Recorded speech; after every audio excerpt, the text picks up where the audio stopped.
Aujourd'hui, on lève la tête vers les étoiles. Regarde ces étoiles dans le ciel.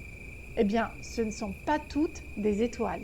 Les plus brillantes que tu vois ici, c'est Jupiter, Vénus, ce sont des planètes. Une étoile, comme notre Soleil, c'est une boule de gaz extrêmement chaude qui produit sa propre lumière. Elle brille par elle-même. Alors qu'une planète ne produit pas de lumière, elle se contente de réfléchir celle de son étoile. Et une planète tourne autour de son étoile. Elle forme avec elle des systèmes organisés comme notre système solaire. La Terre va mettre 365 jours,25, soit une année, pour faire le tour du Soleil. Mercure et Vénus sont les deux planètes les plus proches du Soleil avant la Terre, puis Mars.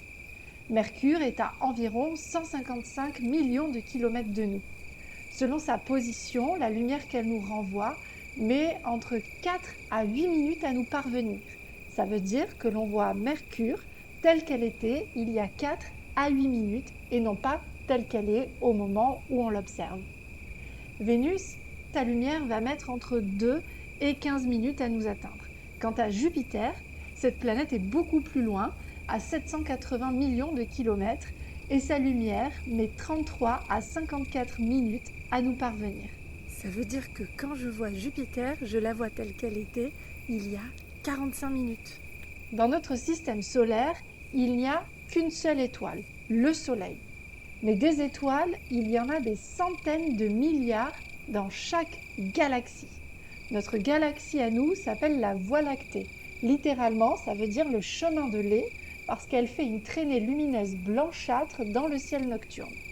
Mais des galaxies, il y en a certainement des centaines de milliards. Si chaque galaxie était un grain de sable, il y aurait assez de grains pour remplir de nombreuses plages. Pour en revenir aux étoiles, la plus proche de notre système solaire est Proxima du Centaure. Et elle est tout de même située à 4,24 années-lumière, ce qui représente 40 000 milliards de kilomètres. Les planètes sont donc bien plus proches de nous que ne le sont les étoiles et les autres galaxies. C'est pour ça qu'on les voit de façon beaucoup plus lumineuse, un peu comme la Lune d'ailleurs. Eh bien, c'est ni une planète, ni une étoile, c'est un satellite naturel. Lui aussi, il est éclairé par le Soleil. C'est une sorte de petit caillou qui tourne autour de la Terre. Mais d'autres planètes possèdent également des satellites qui tournent autour d'elles, comme par exemple Jupiter qui en possède au moins 95. Mais j'arrive à en voir 4 avec mon télescope.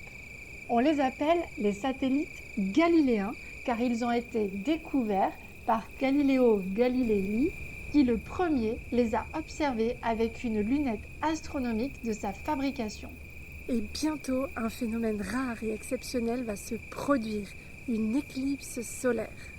Le 12 août prochain, la Lune va passer entre la Terre et le Soleil et projeter son ombre sur notre planète, nous plongeant dans le noir le temps de son passage. À coup sûr, il s'agit d'un événement à ne pas rater. Mais attention, on regarde le Soleil avec des protections adaptées.